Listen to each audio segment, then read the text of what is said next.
Good morning, everybody. I'm John O'Loughlin, and welcome to my channel. It's called McDuff_2020.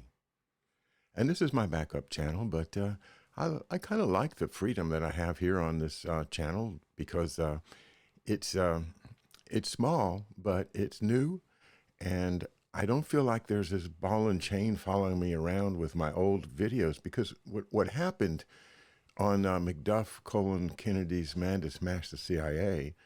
So I have over 700 videos there. And they gave me the first warning. YouTube gave me a warning on May the 9th of this year. And it didn't strike my channel. It was just a warning. And it said, you're under a warning. So that was going to expire on June the 9th. But then on June the 9th, is the day that I got a strike for the content that I published way back in April, on April the 20th. And I thought to myself, well, how am I going to avoid future community strikes if they can just go back in April or March or June or, last year or the year? It's like, it's mind-boggling. So it's kind of freeing to sit here on a new channel without any strikes at all and say, hello, I'm John O'Loughlin. Welcome to my channel. It's called McDuff_2020. And yes, we're going to resume our live streams as soon as we get 1,000 subscribers. Between now and then, I'm going to be doing short videos because they only allow me 15 minutes until we get over. I think maybe 1,000 will give me more time, but we'll have to wait and see.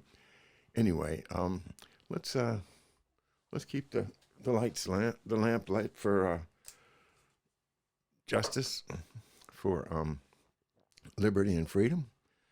Keep the flags flying. Keep supporting the president and the republic that is represented by our flag, as our pledge says. So, yeah, the Great Reset, World Economic Forum. I've gone a long time without studying the World Economic Forum. It sounds boring. It sounds like a bunch of economists sitting around having a bunch of numbers discussions about trends of macro and microeconomics. That I took those courses in college, and I didn't understand them at all, but I read the book the night before the exam, and I got a C+ or something. Anyway, I'd never understood economics until I started understanding the deep state. Because now that we know that there's two sets of books, right? There's two sets of books. It's not just one company or one intelligence agency or one government that has two sets of books. Everybody has two sets of books, that's in the club. The George Carlin exclusive club that you and I are not in. Well, those people in that club, they have two sets of books. And the purpose of the second set of books is to keep concealed, but still in some fashion recorded obligations to and from the members of the cabal. So if I borrow $100 million from you, but this is dark money, this is black money, well, I owe you the money, and if I don't pay you back, then bad things will happen to me and my family. So it is a debt, but it's not on the books that the government shows you. It's not on the books that the shareholders see. It's on the dark side, the dark scale, the dark, as above, so below, they say in the Masonic literature. But below is dark. Below is where the rat lines live. That's where the trafficking goes on. The trafficking that we are so horrified by here. Those of us that learn about it, it takes us time to absorb that any human being could participate in such a terrible, terrible trade as this arms, weapons, human. And now we see the blood pathogens And with everything for sale in the dark world, the world of these people who have no moral values, they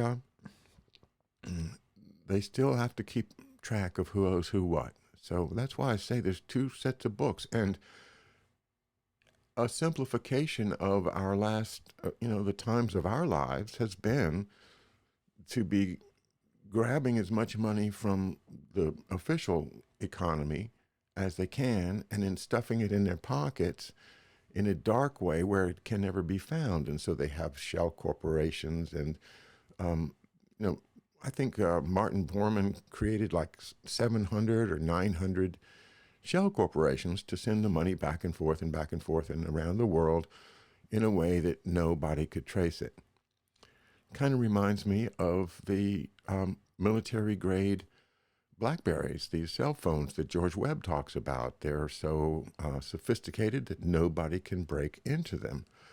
And that is the question before the president right now. And George Webb has posed it. And I think if the president hasn't heard this question, then the president is not listening. And I do think that the president has knowledge of George Webb's work.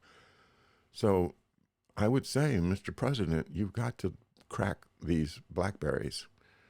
Crack them. Crack those berries. You know? Maybe a hashtag crack the berries campaign on Twitter might work. But that's what George's main point is that as soon as you crack their communications, the whole cabal will fall apart. So what are we waiting for, Mr. President? You know, you've got better code breakers than they have. You just put them to work. Pardon me a second.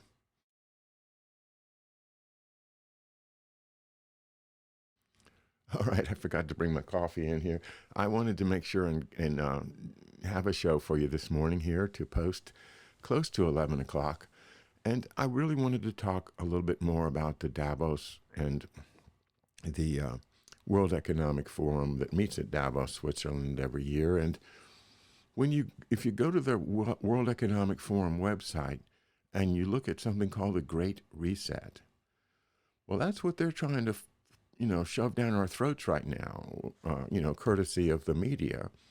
And that is, while we're distracted with, Black Lives Matter and Antifa and the riots in front of, in our cities, all of this distraction is going on while what's really happening behind the scenes? What's really happening behind the scenes is that they keep consolidating their hold on our economy and not doing it in the sense of a big power grab from the top, but this time they're going into like the cities and the state governments, and they've got worked people into them that are going to be cooperative with the Davos System. What is the Davos System? Well, the Davos System is the elimination of any national sovereignty. Local police, county, that's getting rid of the police is part of their agenda because they want to be the police. The neighborhood cop is gone in history. From now on, it'll be more like RoboCops. If you remember that scene at the beginning of the new Star Wars a couple years ago when Chris, what was his name? The young guy at the beginning of the movie, and he's speeding down the road in a Mustang, and along comes a RoboCop in a flying motorcycle thing, and he flies down there and he says, "Citizen, pull over." And the guy has to pull over. And that's the kind of cops that Davos wants us to have. They come down from the sky. There's nothing you can do to fight them. Very much like trying to fight a strike on YouTube, because YouTube is following the Davos plan. That is, if you disagree with the World Health Organization, then you are going to get punished. If you are suggesting that perhaps there's something about this disease that may not be natural, then you're going to get punished. And that's kind of like those cops coming down from the sky in the Star Trek movie. I might have said Star Wars, Star Trek. Um, and coming from the sky and just, telling you here's a warning, or here's a first strike, or here you are now grounded, that kind of thing is what they want. There's no level in between the individual and the state. The state just comes down and informs you, such as I was informed that I got a community strike. So it makes me feel kind of like I'm like I'm participating in the Davos plan if I follow along with their instructions. You can appeal. Well, I appealed the warning and they struck it down immediately. This 7-day strike, I haven't appealed it yet because I would need to go back and study the hour-long video that I did in April that they say contains some kind of spam or harassing material. So I haven't done that yet, but perhaps I will, and perhaps I'll just let this strike run its course as a way of not participating. We have to understand this Davos process because it is exactly what we're seeing here on my channel. And that is the substituting of human interaction with government to a computer. Because I know that first warning was AI. It was automatically, what do they call that? Artificial intelligence. Yeah. Which artificial intelligence has got to be a stupid idea, right? How can you be intelligent if you're not human? Well, their proposal is that they think they can be intelligent without being human. Well, I prefer to be human, and I think they're wrong. I think that they are completely wrong, and that there's not artificial intelligence. What there is computer programmers, and the programs are going to presume that they have the right to act as humans. And if we submit to them, then we ultimately are going to be enslaved by the system. It's simple as that. So where do you draw the line in your life? Do you say, I will not participate in YouTube anymore? Well, that's a tough call because YouTube is practically the nation's bulletin board right now. And although they claim to be private and have the rights of any private citizen, corporate they may be, they will not allow for individual rights such as free speech unless it meets their particular definition of free speech. Well, you guys have a great day. Thanks for letting me be part of your lives. I really appreciate it. And think about Davos. Think about the 2 sets of books as you go about your day today. And which books do you think has the most money in them right now? I think it's the dark money by a long, long margin. Okay, have a great day.